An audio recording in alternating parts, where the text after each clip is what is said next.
नेपालमा एउटा यस्तो मन्दिर छ मुक्तिनाथ, जहाँ पानीमाथि आगो बलिरहेको देख्न सकिन्छ र जहाँ पुगेपछि आत्माले मुक्ति पाउने विश्वास गरिन्छ।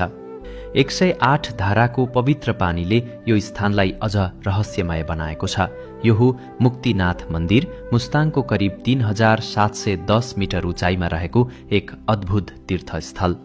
हिन्दू धर्ममा यसलाई भगवान विष्णुको मुक्ति क्षेत्र मानिन्छ, जहाँ पुगेपछि आत्माले शान्ति र मुक्ति पाउने विश्वास गरिन्छ।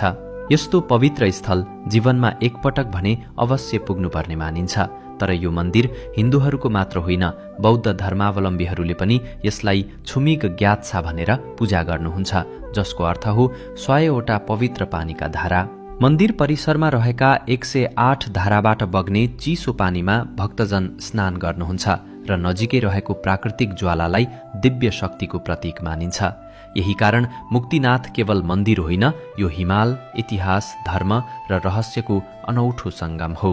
जय मुक्तिनाथ।